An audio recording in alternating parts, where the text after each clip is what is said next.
Welcome to Design with Impact, the podcast for interior designers who want to create beautiful, healthy spaces with intention and purpose. I'm Alex, interior designer, mom, entrepreneur, and educator, and I am truly passionate about sustainability. After seeing the amount of waste our industry creates and learning how everyday materials can impact our health, I completely changed the way I approach design. And now I want to help more designers do the same. Each week, through solo episodes and conversations with industry experts, we'll explore sustainable materials, healthier homes, and circular design, along with practical strategies to reduce waste, grow a sustainable business, and market your work with intention, so you can create real impact without sacrificing aesthetics or profitability. Because sustainability isn't optional, it's the future of design. Welcome back to Design with Impact. I'm your host, Alex Shield, and today we're speaking with Christine Sintermann. From diplomacy studies in France to handcrafted furniture workshops in Italy, her journey into sustainable design has been anything but conventional. As co-founder of Biosofa, she collaborates with architects and interior designers to create luxurious, natural furniture that prioritizes craftsmanship, beauty, and healthy living. When she steps away from the world of design, you'll likely find her scuba diving, wandering through nature with a camera, or collecting seeds to grow into future trees. Hi, Christine. Welcome to the show. Thank you, Alex. Hello. So, can you tell us a little bit about you and your background and how you came to creating healthy, sustainable sofas? Yeah. So I was in fashion before, and I came to the industry as a non-furniture person. Though my grandfather was a carpenter, but I came to it into my husband's family, basically, who have been doing furniture since 7 generations. And when my husband and I had our first child, and he was a sofa maker, we asked ourselves, why is this huge object that is in our homes and is where we do so many things? We sit, we relax, we breastfeed, we cuddle on the sofa, friends sleep over. How come that is often made from the least natural materials in our home, while we spend so much time on it? And we wanted to create things that were beautiful, not only from the outside, not only cool and stylish, and but also from the inside.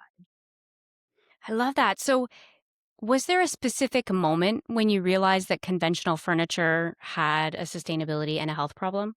Yeah, I think when my husband started to talk about how these things are made, and because he'd been in the industry for a while, I was like how, like, it really, like, a shock moment. How come that there's all this stuff inside a sofa? I didn't even know. Like, who knows what's inside a sofa? And he said, oh yeah, there's like 40 kilos of plastic foam inside a sofa, and glued together panels, and uh synthetic fibers in the outside that sort of shed off and go into the air. And I was like, ooh, like, what am I sitting on, really? Like, this is what is actually inside this? And I think um once I realized that, it was super hard to unsee it.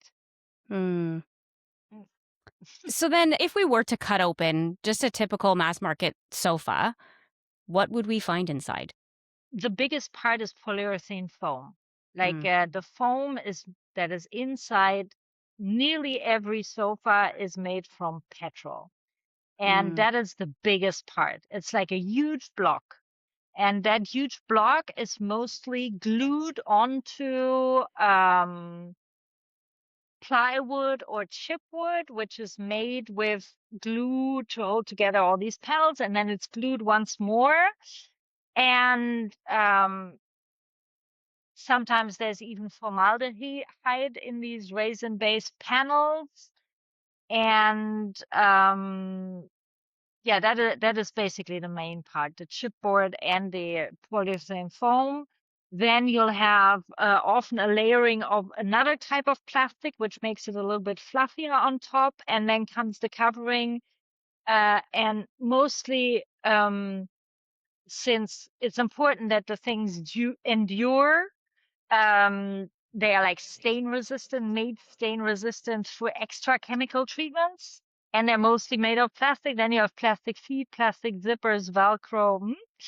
And then, especially for overseas products, they get sprayed in a whole lot of other chemicals because they travel a long way. So they have to be sprayed against mold and against insects and against rodents. And there's also the question of flame retardancy, because this is an object made out of plastic. It is highly flammable.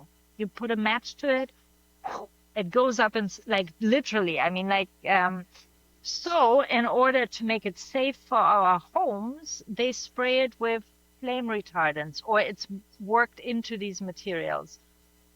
And what that means is that it resists to flames for X amount of minutes, but then it will still combust like very fast.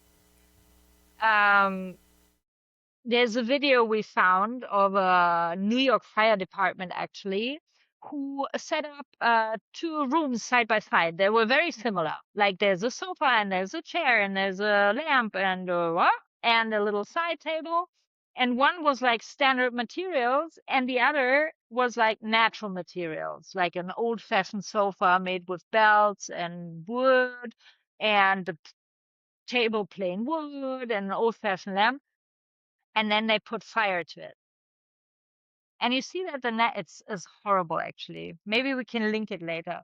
The natural material starts to burn a little, like, but then it stays there, not much smoke. And the other one doesn't burn at all because flame resistancy, right? It's not supposed to burn.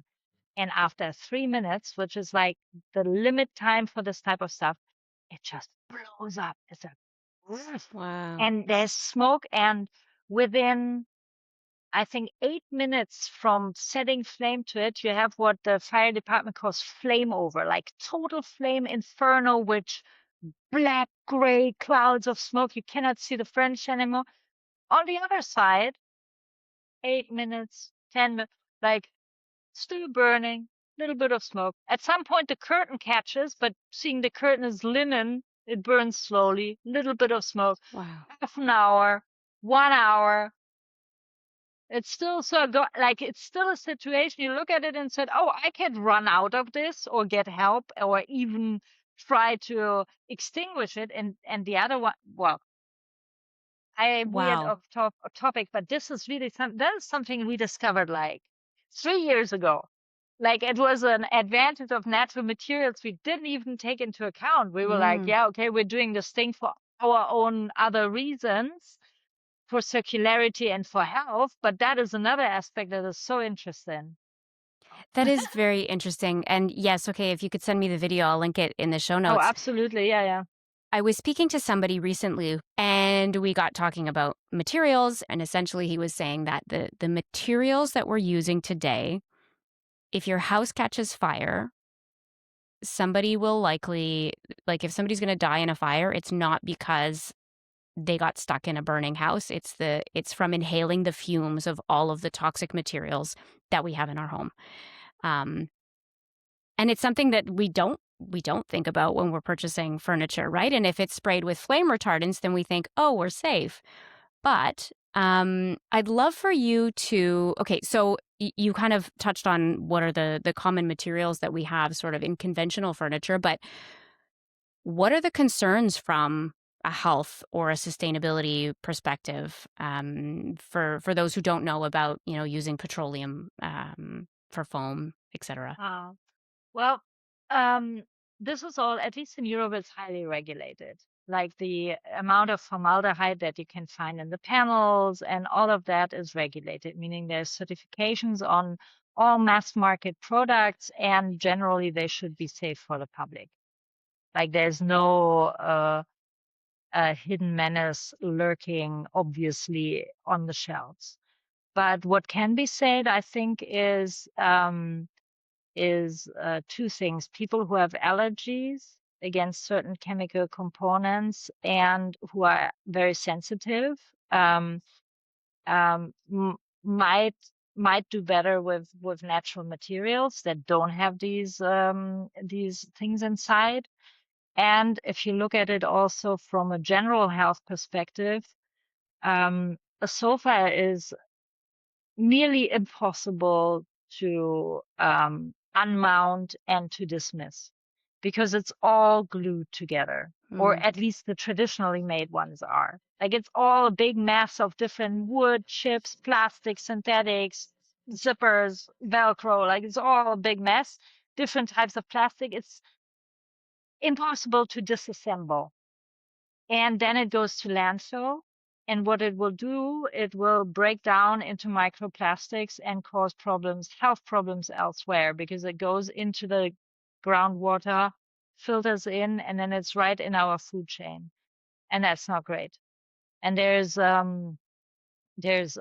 studies on that, what the microplastics do when they enter us through our food, through the animals or plants we eat.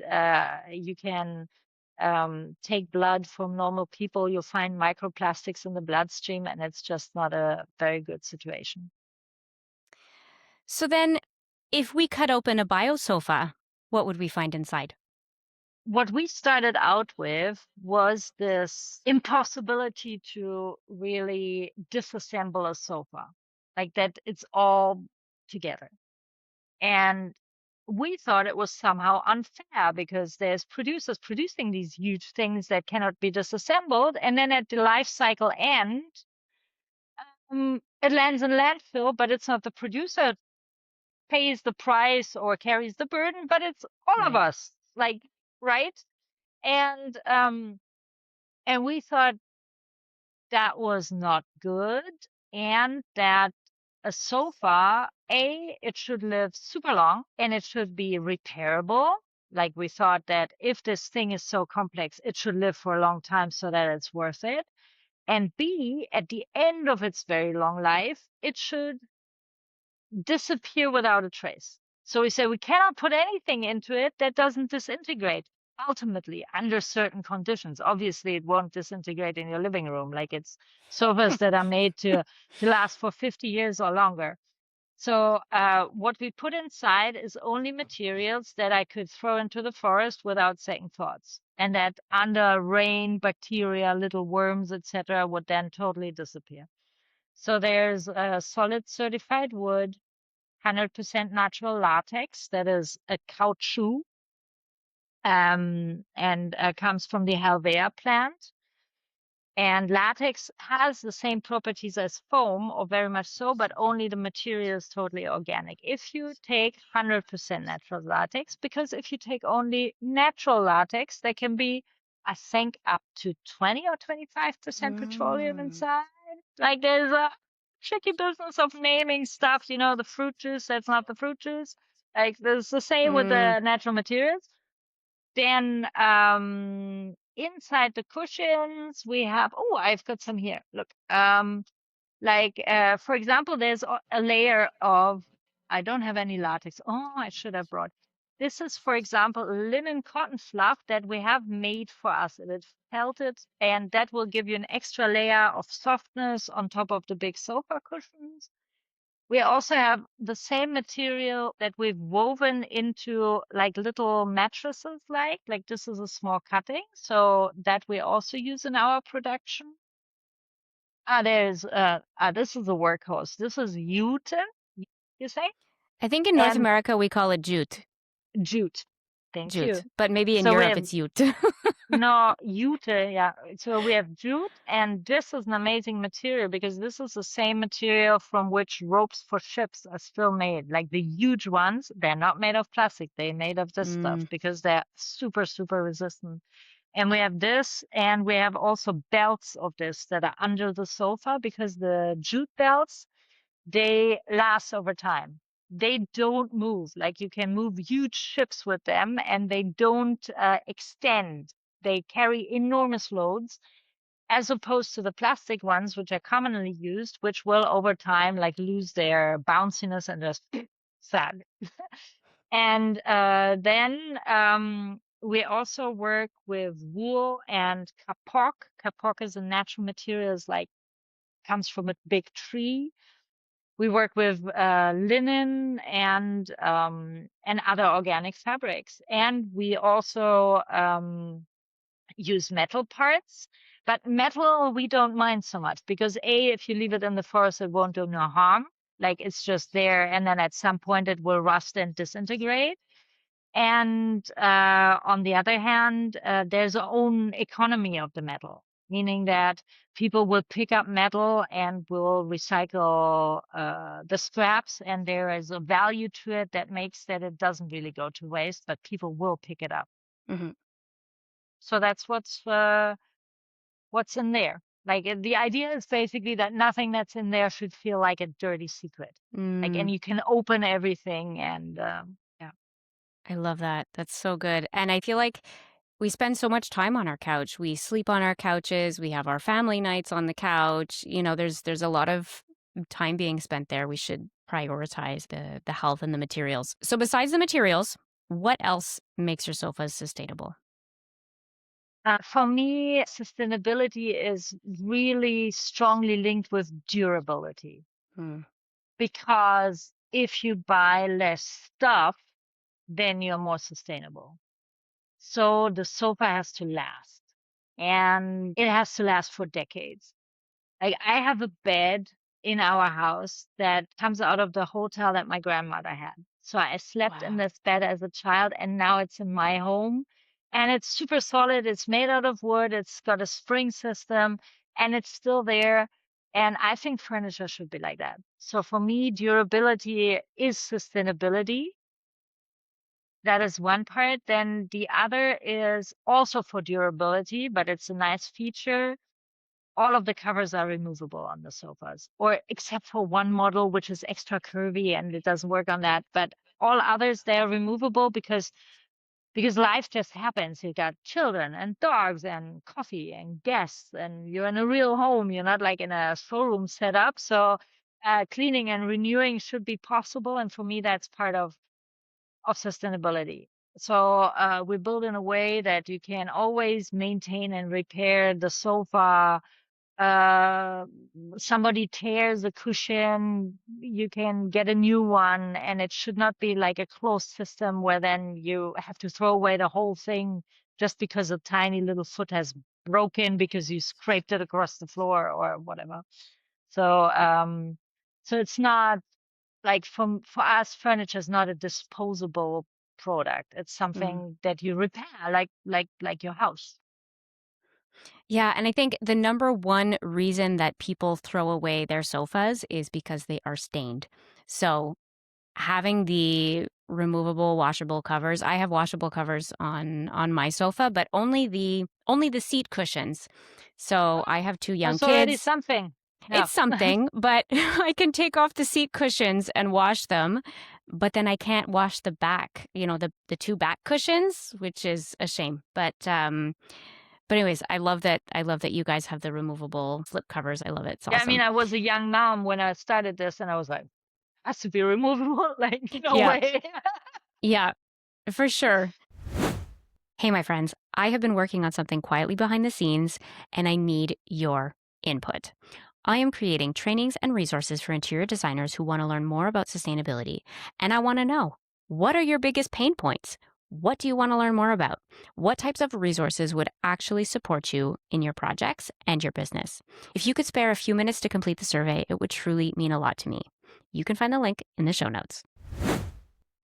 So then, how do you balance all of this sustainability, health, durability, and aesthetics too? Because people want something beautiful, right? How do you balance all of that when you're creating your furniture?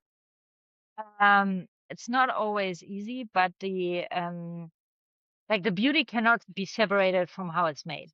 Like there's no compromise on the making.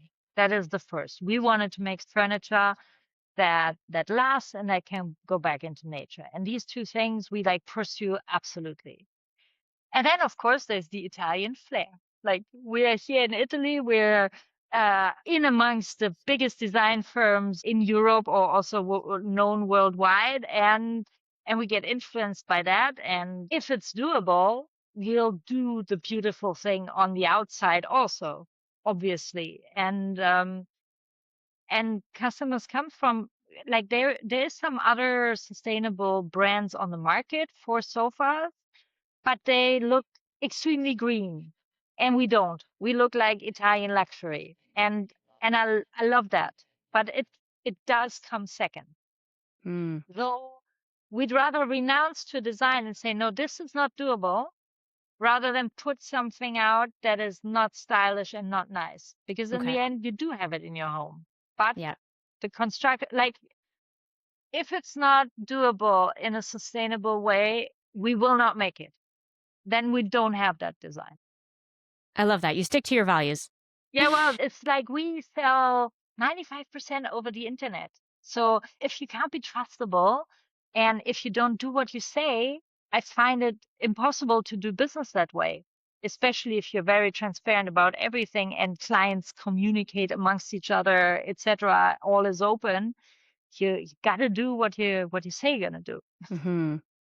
So this is actually a really great segue into my next question because there's a lot of greenwashing in the furniture industry, and more manufacturers are claiming to be green or sustainable. I think it's trendy now, and that's sort of people are looking for that a little bit more. But they make these claims without actually being green or sustainable. So, what are some of the biggest greenwashing claims that you've seen in the furniture industry?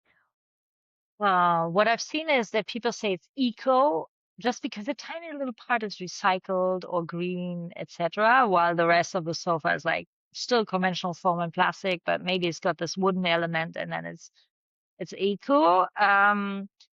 What I also find a lot is natural look, meaning a sofa will be beige and will have wooden legs.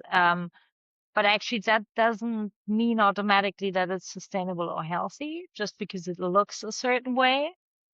And what I find a lot is also vague language, like it's conscious, green, sustainable, but actually there's no true information about what is actually inside the product. I find that a lot because like we look what other people are doing when there's a new green sofa brand on the market. We have a look like what they do and what their claims are.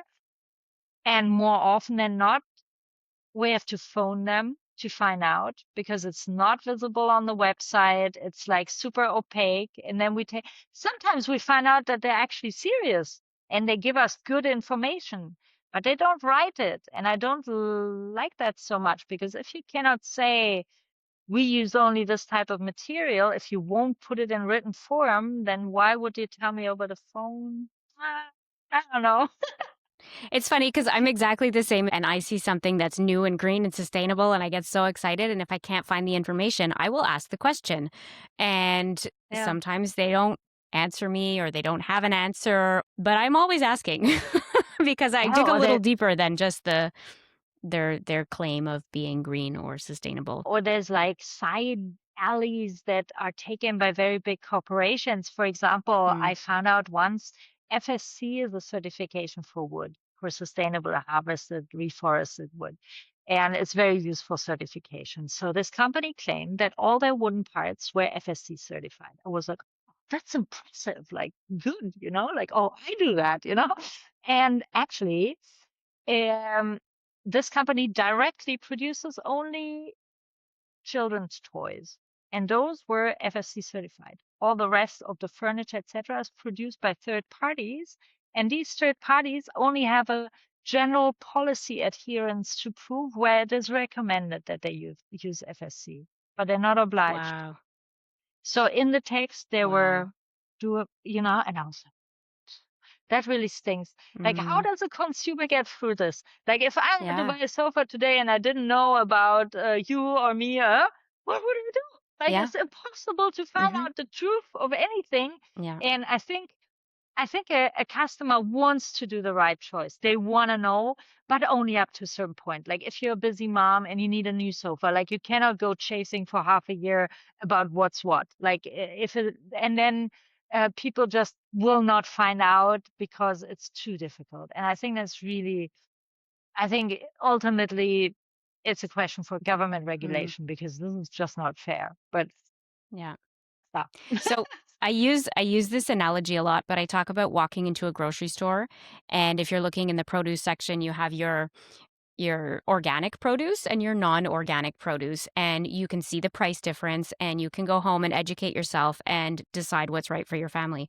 But you can't walk into a furniture store and say, "Oh, I'll have the healthy option." There's no like, "Okay, over here we have the healthy couches and over here we have the non-healthy couches." Like that doesn't exist. So yes, No. it's a lot of research. And I was actually looking, so I have a client right now and they're prioritizing healthy furniture. And so I was looking for something local, and I found a local company who made custom sofas, and they had the option of the natural latex foam. So I reached out to them. I said, "Oh, that's great that you have this option. Do you also use either a cotton or linen batting? Do you offer a linen or cotton fabric?" And they said no. They use polyester batting, polyester fabric, and I was kind of just like, "Well, what's the point of the latex foam?" I mean, I guess it's a better option, but why would you just do a portion of it? So then we found I know, you. I saw it too. There's like a company in France. They make fabulous latex mattresses, like really good. I'd recommend them. And they brought out a sofa only for the French market for now.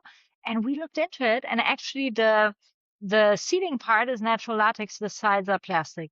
I was like, Mm, and then they why? worked together with a brilliant linen producer for the cover. But why would you have the plastic sides? Like, why? Like, Yeah. bah, bah.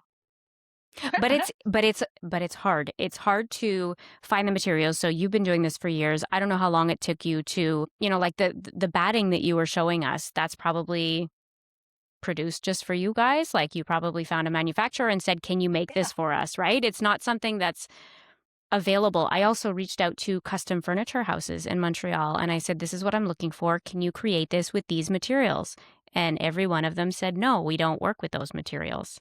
Yeah, but that is also because the artisans do not really know how to use this Mm, because latex is much heavier. This type of batting is heavier, and the stratification is different. Like the thicknesses are different. And okay. we had the great fortune to have our grandfather and the great grandfather in the enterprise when we started.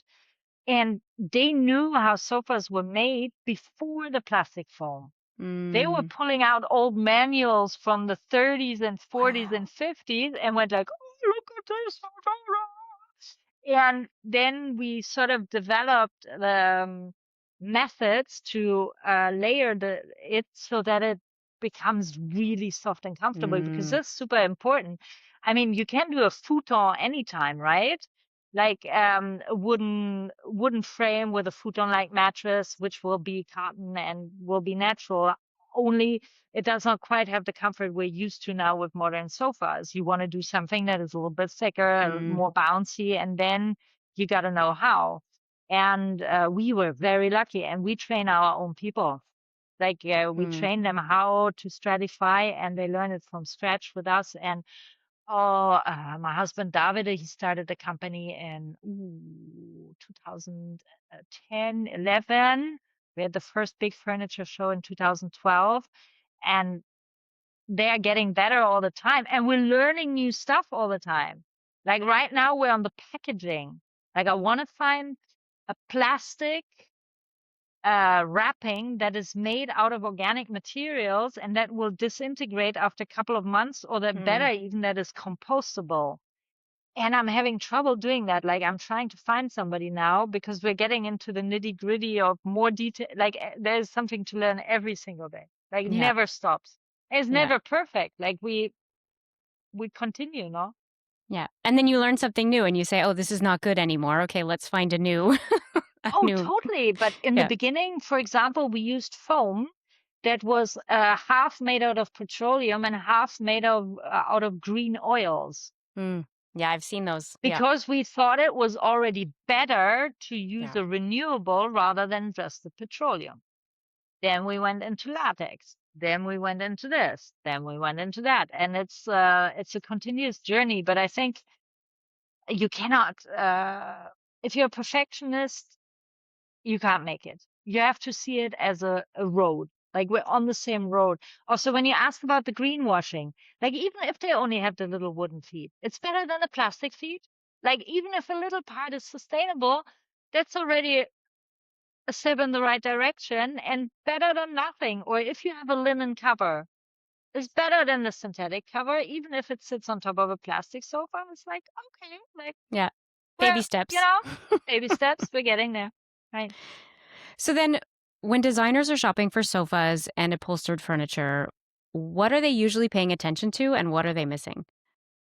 I think interior designers, they're super good at finding shapes and colors and giving a sense to the home. Now, knowing the person, knowing what they need, what they'd like to surround themselves with, and they are super good at that type of work, but they don't always look on the inside of the things. And also because it's complicated, because it's greenwashing, because architects have the same problem. Like, how are you going to know all this stuff and where to source natural things? Like, it's just super complicated. If you make the promise to your customer, I'm going to do you a healthy environment, and then you got to hunt down all the elements, that is really hard because there's few references also out there for interior designers. So appreciate the challenge. It's really, really difficult. So what I would say to what maybe they could start with, what has the biggest impact, I think, because you cannot do everything, right? Like you cannot start with the wooden light switches or whatever. Like I would pay attention to things that are first the pieces that are closest to the body, like bed, mattress, sofa, maybe armchair, what you touch with your bare skin. That would be, I think, a good first step, and also Mm. a step where an interior designer would find sensitivity from the part of the client is something they understand. They say like, you touch it every day, maybe better natural than synthetic. So Yeah. I think you can bring that point across quite well. And what has a large impact on off-gassing, etc., is walls and floors, like the huge surfaces. If you can manage to paint in a paint that has little off-gassing or none, a natural paint, if you manage that, if you find the right colors, or if you manage to put in a floor that is not a glued together compound, but maybe natural wood or stone or ceramics or what have you. I think that's where I would start. And I think there again, like it doesn't have to be perfect overnight. I think one better choice at a time really makes a difference, and you have to have the customer at your hand and explain them what you're doing and why. Mhm. Mm. Yeah. I love that. Yeah. So, are there any red flags we should be looking out for when we're specifying furniture? We did talk about materials. You mentioned flame retardants. Is there anything else you would recommend we look out for? I think if a brand talks a lot about style, but they don't really explain what a sofa is made of, that's not so good. Then when the material list is vague, like you'll find things like high quality foam, engineered wood, performance fabric. Mm. Oh, like, but there's no real detail of the composition. I would like look again or call and insist to know what it is. And quite simply, the more complex the object you're purchasing, the higher the risk that there's stuff that is not very good for you inside, that it's glued. Like the more it's glued, fixed, sealed, impossible to repair, that usually tells you a lot. That the piece that comes in one piece that you cannot open, and yeah. Yeah. So then, looking ahead, what changes do you hope to see in the furniture industry and in the way that interior designers specifically specify their products? I would like to see that what you said about the supermarket, that transparency becomes normal, that people people ask what's inside, and then the pressure of this asking brings about a policy change where maybe people will have to label what's inside, and it would be, yeah, as natural as asking about food in the grocery store, or dimension and fabric at a when you choose your sofa, like what's in there.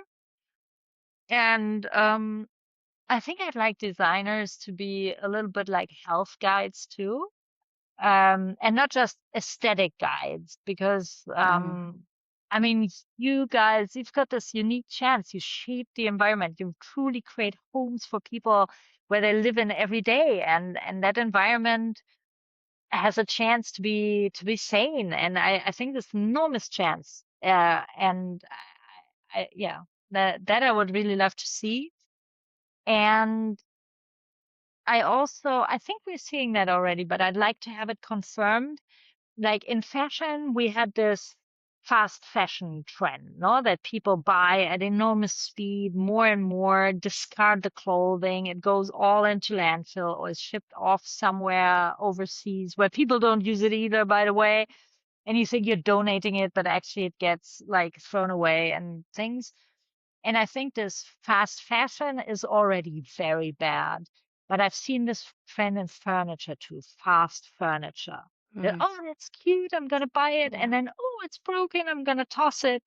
And I think we need to get back to a place where furniture is something you keep and that has value.